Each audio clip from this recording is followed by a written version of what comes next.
하나님 말씀 이사야 49장 1절에서 5절까지 공독해 드리겠습니다.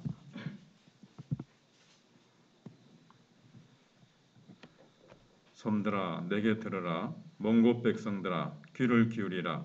여호와께서 태에서부터 나를 부르셨고 내 어머니의 복중에서부터 내 이름을 기억하셨으며 내 입을 날카로운 칼같이 만드시고 나를 그의 손 그늘에 숨기시며 나를 갈고 닦은 화살로 만드사 그의 화살통에 감추시고 내게 이르시되 너는 나의 종이요 내 영광을 내 속에 나타낼 이스라엘이라 하셨느니라.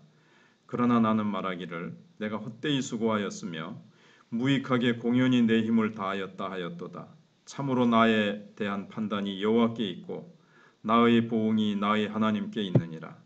이제 여호와께서 말씀하시나니 그는 태에서부터 나를 그의 종으로 지으신 자이시요 야곱을 그에게로 돌아오게 하시는 이시니 이스라엘이 그에게로 모이는도다. 그러므로 내가 여호와 보시기에 영화롭게 되었으며 나의 하나님은 나의 힘이 되셨도다. 아멘. 이사야 49장에서부터는 여호와의 종의 정체에 대해서 이제 구체적으로 말씀하기 시작합니다.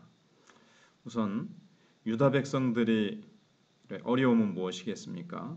두 가지로 볼 수 있는데 이제 겉으로 드러나기는 첫 번째 힘이 없어서 바벨론이라는 강대국에 망해서 나라가 없어지고 백성들은 다 뿔뿔이 흩어진 것입니다. 사실 나라가 없다는 것보다 더 고통스럽고 어려움은 없을 겁니다. 나라가 없으면 기본권이 보장되지 않습니다. 어느 곳에 가더라도 인권이 인정되지 않습니다. 누구든지 그를 폭행을 가하고 빼앗고 착취해도 아무런 항의도 할 수 없는 것이 나라 없는 난민들의 이제 지위죠. 유다 백성들에게 이런 생존 자체가 심각한 문제였습니다. 유다 백성이 이제 그런 입장에 있다는 거죠. 두 번째 어려움은 뭔가 하면 그들이 이렇게 될 수밖에 없었던 정말 내적인 원인은 뭐냐 하는 겁니다. 무엇 때문에 유다 백성들이 나라 없는 난민 신세가 되었는가? 바로 죄였습니다. 하나님에 대하여 이 반항하는 본성이 있었습니다. 이스라엘 백성들은 죄를 이길 수 없었고 그래서 나라를 잃고 가족을 잃고 난민이 되어서 고통을 받고 있는 겁니다. 지금 세상에는 여러 가지로 고통받는 사람들이 수없이 많죠. 전쟁, 기근, 전염병, 온갖 재앙으로 인해서 재난으로 인해서 생존 자체가 위협받는 사람들이 굉장히 많습니다. 그들을 돕기 위해서 NGO 단체나 애쓰는 많은 봉사자들이 있습니다. 그러나 이런 비참한 문제를 야기시키는 근본 문제가 해결되지 않는 한 이 세상에서는 절대로 이 평안과 안식이 있을 수가 없습니다. 그래서 하나님께서 이 문제를 해결하기 위해서 하나님께서 한 종을 준비하셨습니다.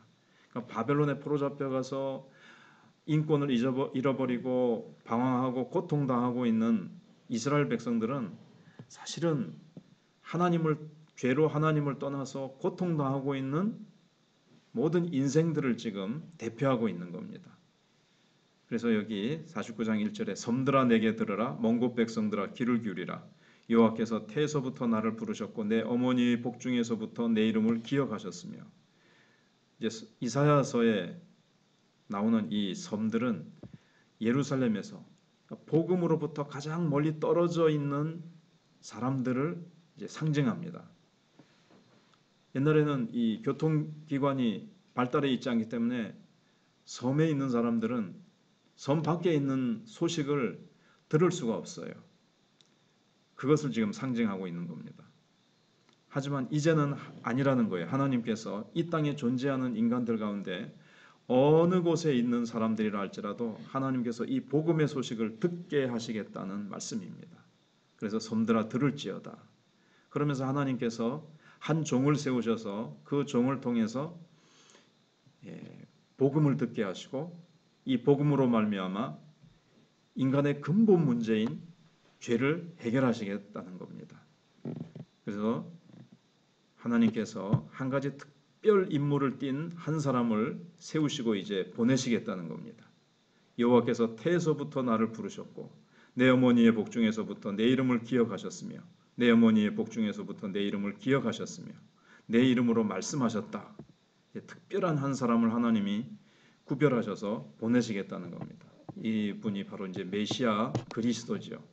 이걸 이제 서서히 49장에서부터 50장, 51장 쭉 이르러서 구체적으로 그분이 누구시며 어떤 일을 하실 것인지 우리는 이제 신약 시대 때 우리는 이미 밝히 알고 있지만 이제 구약 시대 때 하나님께서 이사야를 통해서 이제 서서히 그분의 정체를 드러내십니다. 하나님께서 사람들에게 각기 여러 가지 은사를 주셨죠. 재능 주셔서.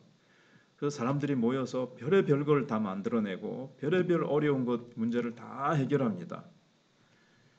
그러나 이 죄 문제만큼은 그러면 이제 인간이 그 재능과 은사를 다 합치면 어마어마한 일도 해내는데 그래서 인간들은 지금 인간의 재능과 은사를 합쳐서 인간의 근본적인 이 재난의 문제와 모든 것들을 해결해 보자고 아무리 해도 이게 해결이 안 되거든요.